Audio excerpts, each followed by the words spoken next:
Som študentkou histórie a svoju diplomovú prácu robím na tému Podpora inovácií na Slovensku v roku 2022. Túto historickú štúdiu natáčam formou vlogu, keďže z vášho pohľadu v budúcnosti už ľudia veľmi nečítajú.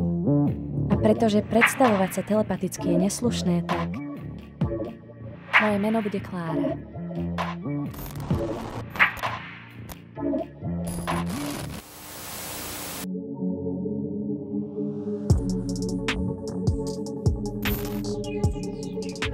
V rámci sledovania národného projektu Inovujme.sk je mojou poslednou zastávkou firma, ktorá vďaka získanej podpore svoj inovačný zámer už úspešne realizuje.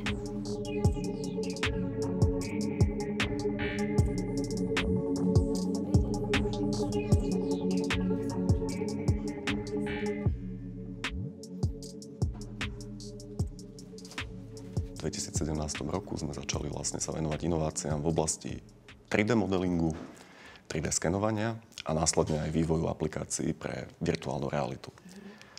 A dozvedeli sme sa vlastne o možnosti získať inovačnú poukážku cez stránku inovujme.sk. Tá možnosť nás veľmi zaujala, bolo to veľmi jednoduchá žiadosť, ktorá sa dala podať. Bolo to naozaj veľmi prehľadné, čisté, jasné. Žiadosť bola nekomplikovaná v elektronickom systéme, ktorý vlastne Slovenská inovačná energetická agentúra spravuje. A naozaj ten postup a tá následná implementácia žiadosť o preplatenie tej inovačnej poukážky bol veľmi jednoduchý, veľmi rýchly.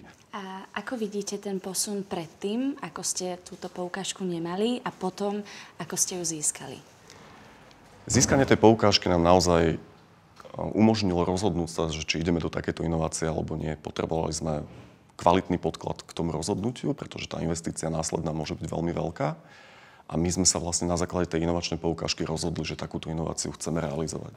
Bez nej by sme vlastne ten posun nedokázali spraviť, bolo by to pre nás veľmi náročné. A koľko ľudí je vo vašej firme? Kto všetko sa podieľa na vývoji vášho projektu? Naša spoločnosť má 15 ľudí, 15 zamestnancov a pracovníkov a v podstate tretina z tej firmy sa na tejto poukážke, na tomto projekte zúčastňuje. No ale čo je vlastne ten váš projekt? Zistili sme, že práve psychologické terapie, ktoré sa poskytujú cez prostriedky virtuálnej reality, dokážu byť veľmi účinné. Ľudí, ktorí trpia rôznymi fóbiami, je veľmi veľa. Terapeutov je málo a tým pádom vlastne sa nedokážu dostať k nejakej liečbe. A vedeli by ste mi o vašom produkte povedať viac, po prípade mi ho ukázať? Je to veľmi zaujímavý, inovatívny produkt a myslím si, že je to svetová inovácia. A úplne najlepšie by vám o ňom vedel porozprávať náš riešiteľ, pán Polák, pretože on vlastne bol tvorcom tej myšlienky v skutočnosti. A je tu? Je tu a môžete sa s ním kľudne porozprávať o tom. Tak poďme za ním. Nech sa páči.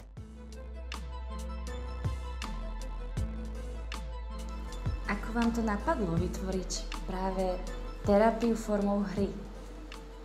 Je to naozaj niečo, čo sme dlhšie skúmali a bádali potom. Zistili sme, že jedna z mála aplikácií virtuálnej reality, ktorá má vyššiu účinnosť ako reálny podnet alebo reálna životná skúsenosť, je práve psychologická terapia, expozičná terapia. A to bolo niečo, čo nás motivovalo k tomu, aby sme hľadali spôsob, ako túto veľmi účinnú metódu preniesť do veľmi prístupného prostriedku pre ľudí, ktorí používajú headset a vedia si vlastne takúto aplikáciu stiahnuť a čeliť svojim fóbiám na základe nejakej prirodzenej motivácie v hre.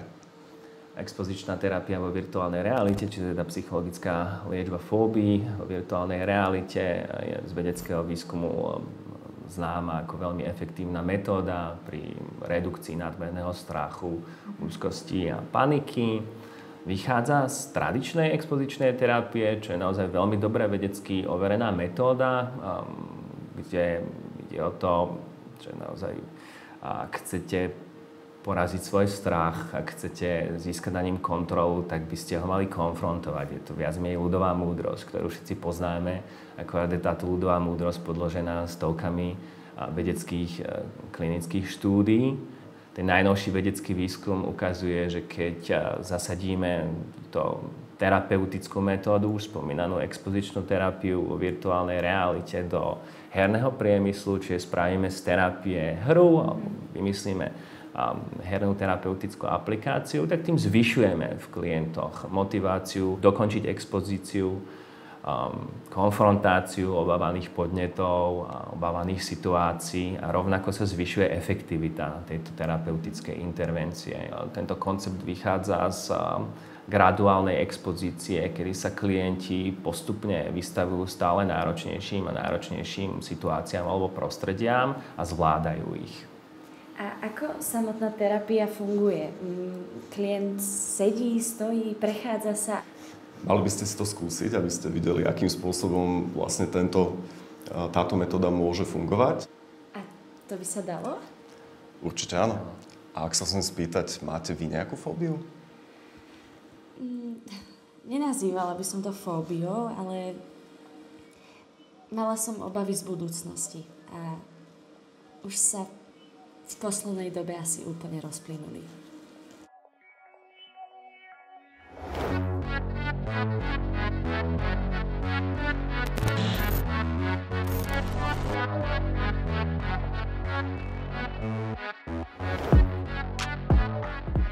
Ako možno vidíte vy budúcnosť na Slovensku v rámci inovácií?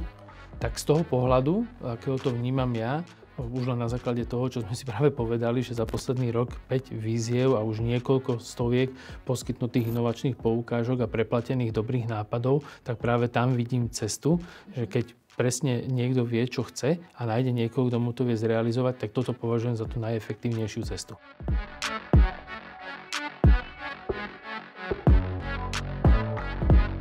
Ja si myslím, že spoločnosť vníma inovácie. Inovácie sú naozaj všade okolo nás, na každom druhom billboarde, v každej reklame. Ale ja dúfam, že ľudia si aj uvedomujú dôležitosť tých inovácií. Musia inováciám veriť, musia byť presvedčení alebo musia veriť v to, že inovácia prinesie lepšiu budúcnosť. Či už do súkromného života, do štátnej sféry alebo do firiem. Budúcnosť. Kde vidíš budúcnosť ty na Slovensku v rámci inovácií? Ja by som chcel vidieť Slovensko v budúcnosti medzi top krajinami, a to sú severské krajiny.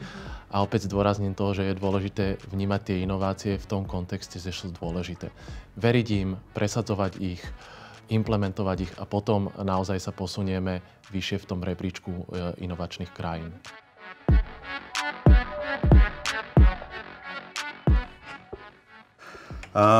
Predpovedať budúcnosť je vždy ťažké. Hej? Nikto z nás nemá kryštálovú guľu, takže to je veľmi prirodzené, že povedať nejakú predikciu je ťažké. Dá sa možno povedať nejaká vízia.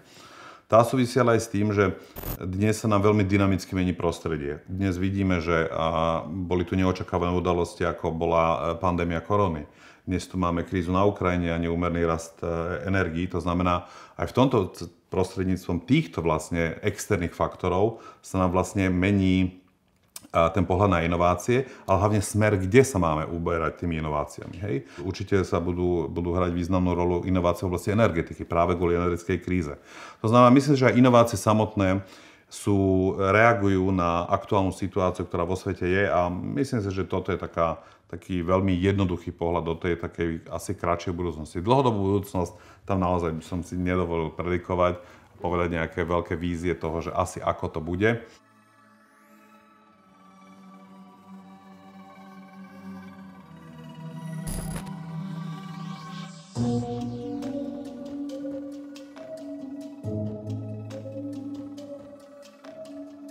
Aj keď sme podľa scenára v úplnom závere mojej historickej štúdie, tak skutočný život sa scenárom neriadí.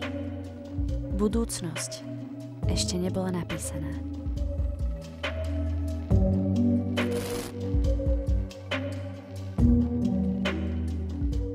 Je to na nás.